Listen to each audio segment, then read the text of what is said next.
Hey YouTube, Jedi Fuka here, and in this video we are going to be showing you my in-game fire team.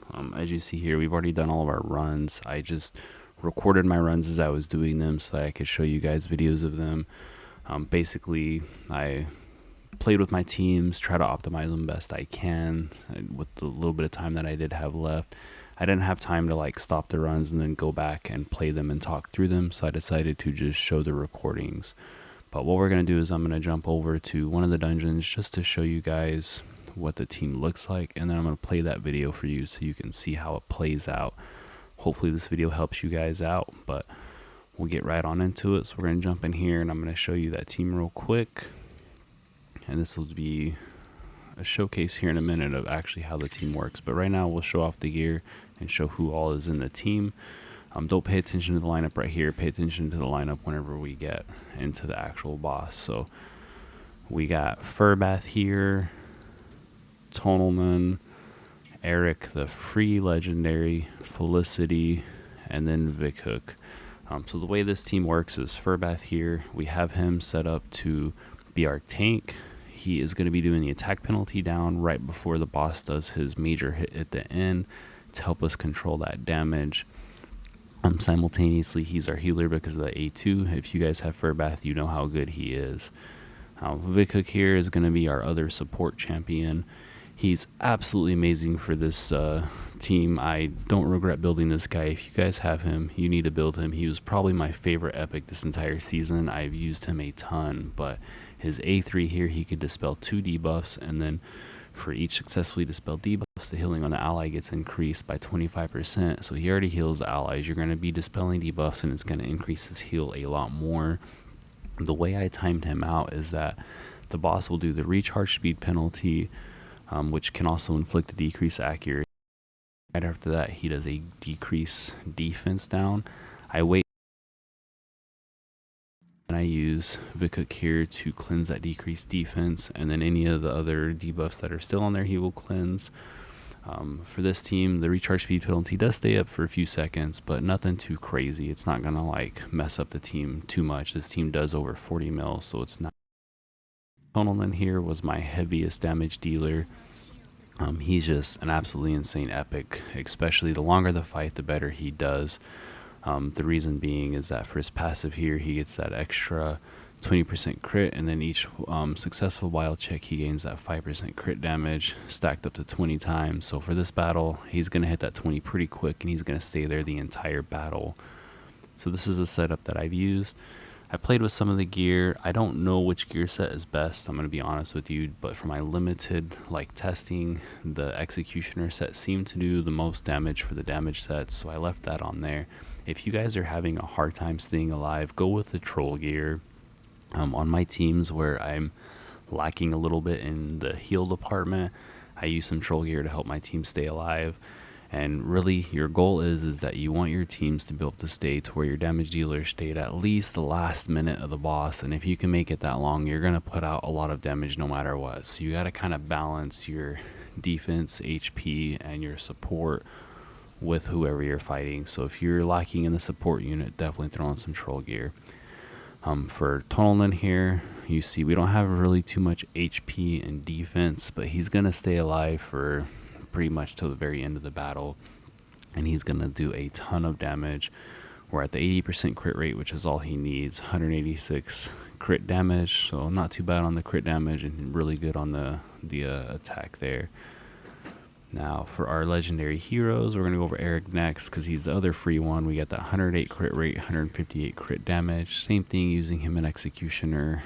He does die, I think, a little bit early, if I'm not mistaken. I can't remember if it's him or Felicity that falls first. I think it might be him. But he still makes it for a long time in the battle. I might go and try to revamp them for a little bit more survivability by using that troll gear like I was talking about a little bit ago, but for right now, he's pumping out plenty of damage for me. I do have him scrolled out. If you guys have him and don't have him scrolled out, he's still good to use mixing in with the wild team depending on what champions you have.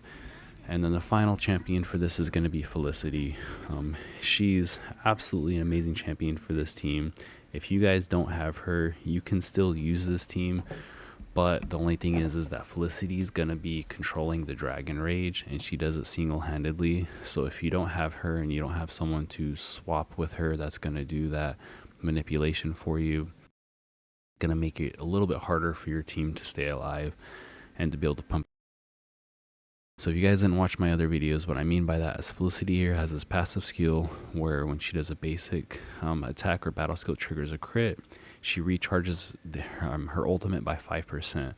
So the boss gets stacks of Dragon Rage. He gets 4 at a time at the start of his turn meter. And you have to try to dispel all 4 of them before he gets to the end. Felicity here will single-handedly dispel them just because of this. So the way you dispel it is by doing an ultimate up or an ultimate down on the boss. And it's going to take 1 off every time you do that. So all she has to do is hit the boss 4 times with crit. So she completely controls that, and that's her main goal in this. And then her secondary set is that she's going to be doing a lot of damage for us as well. So this is the year that we have her in. Same thing, executioner set, 100 crit rate, 130 crit damage, 3800 attack. So that's the team. I'm going to flip over to that video, let you guys see what the run looks like. Hopefully this team, if you guys haven't watched other videos, just a quick thing. So as you're going through the video and you watch it, the main things you're going to notice is that you got to control cleansing that defense down and getting an attack down, one or the other at the bare minimum to keep your team alive. And then you got to use someone like Felicity to control the turn meter. And what that's going to do is you're going to see when the boss gets at the end of his turn meter, as long as there's no Dragon Rage, he's going to go into weaken mode and your champions are going to do more damage. The way we do in this run, which we'll play the run and then I'll kind of talk a little about the damage at the very end and we'll show you from there. So enjoy the run.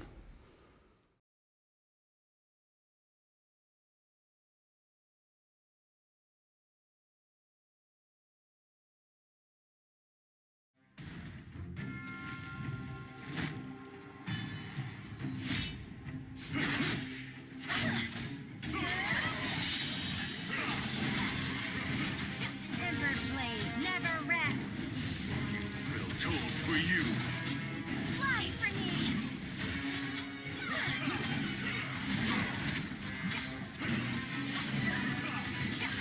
The sands have discerned this. Take this. Everblade never rests. Fly for me. The tools for you.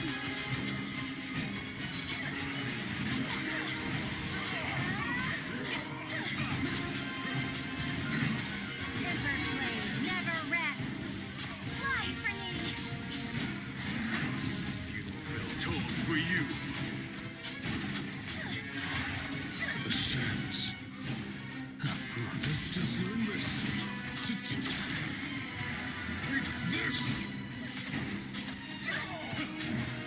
Fly for me. Everblade never rests. Tools for you.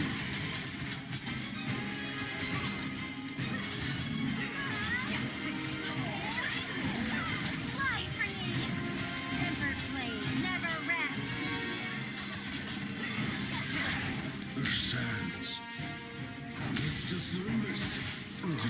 Take this. Tools for you. Fly for me. Everblade never rests.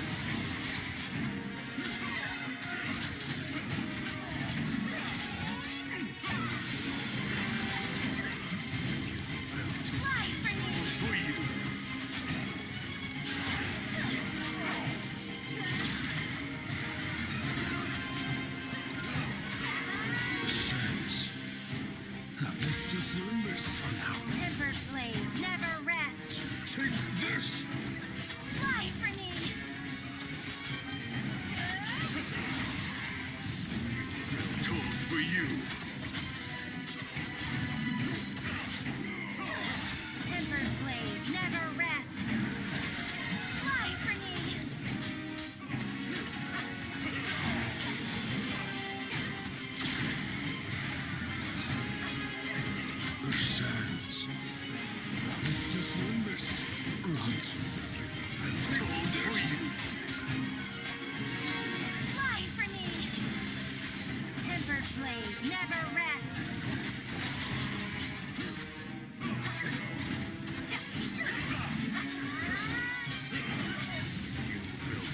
you.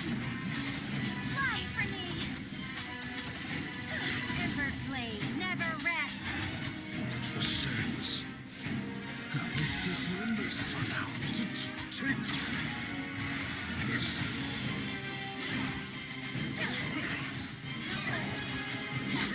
Fly for me! Tools for you. Ember blade never rests.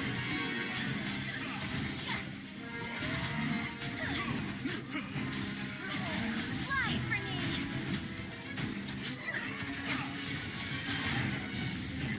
Tools for you. Ascends. Just learn this. Take this. Fly for me! Ember blade never rests.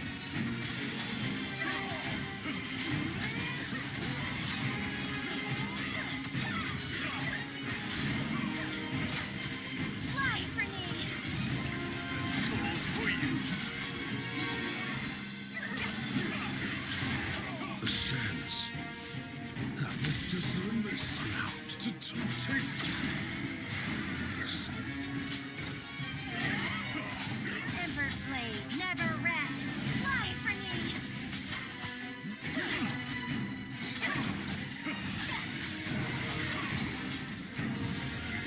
Tools for you. Fly for me! Ember blade never rests.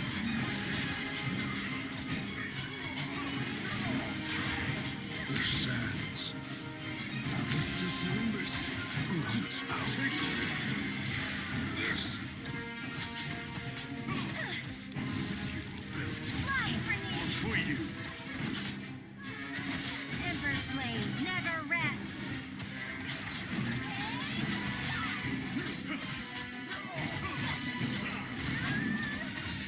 Fly for me!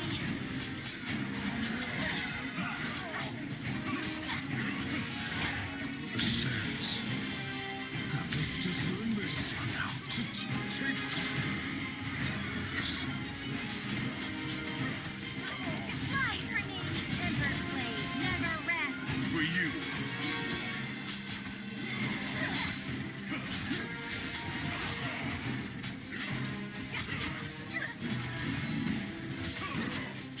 Fly for me! Ember blade never rests. Tools for you. Ascends. Just learn this. Take this.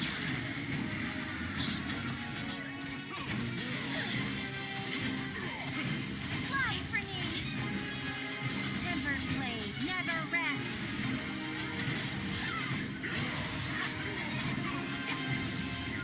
Tools for you.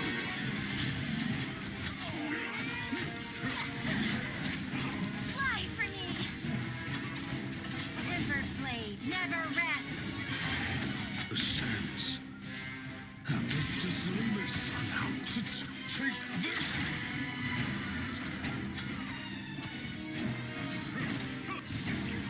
Tools for you. Fly for me!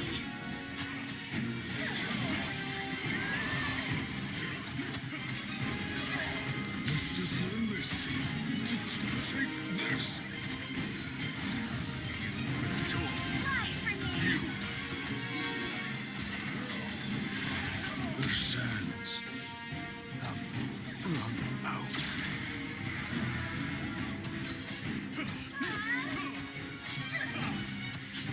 Just learn this. Fly for me! Take this.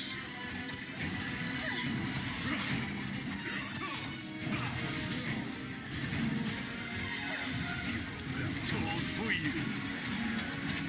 Fly for me! Just learn this. Ascends. This.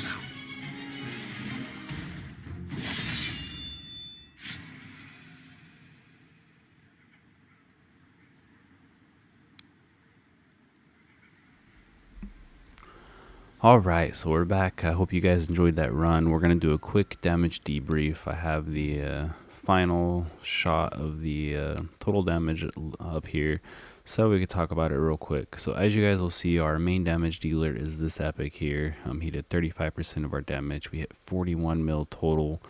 This was my second highest damage dealing team, so these guys did really good. The way it worked when I was doing the run, if you guys paid attention, is that basically I let the attackers run. The first one, I don't time it out to where there's a weaken up. I just let them hit. But then I want their ultimates to be recharged whenever we drop the dragon and we get the weaken up on him. So if you have enough turn meter and your people are schooled out, so you can move fast enough to get 2 ultimates in the bar throughout the boss's turn, then you want to definitely do that. But if you're not able to control your champion's ultimates enough to get 2 attacks in, then you'll want to turn them off to time it to where the boss has the weekend up. You'll see a few times whenever one of them, Tonalnet or Eric, sometimes they'll start dropping to where they do their ultimate a little bit too late in the bar, and it makes it to where they're not quite going to get it onto the boss whenever the weekend is up. So then those are the times where I will like uncheck their little box on the auto and not use them, and I'll save them for the weekend, and then I'll get them back in sync to where they're doing to a run. Felicity here, she's not scrolled at all, but she can go 2 times every time the boss goes, and if you'll notice, she pretty much goes auto once you get her set up properly. She'll use the ultimate at the beginning of the boss's bar, and because of her little recharge thing, which is also taking away the boss's dragon rage or whatever it's called away, she can both take that away, and she can still cycle her ultimate enough to use it when the boss hits that weakened state. And then Vikuk here, controlling, keeping us cleansed, keeping us healed, and Furbeth here keeping that attack down. On very rare occasion, you'll get Vikuk's bar to where you can heal at the very like beginning too and still have it in time at the end. Doesn't happen very often, so be careful with that. Make sure that you're saving his ultimate to cleanse that defense down and heal your team back up. And then same thing with Furbath. Sometimes he seems like he charges fast enough that you can use an attack down early on in the battle. If you know for sure you have enough time, use it. If not, just save it for having it up whenever it comes to the end of that little like battle streak. But anyways, guys, I'm not going to drag this out any longer. I hope you enjoyed the run. This is that final shot of the damage, and hey, y'all have a good one. Hopefully this helps some of y'all out.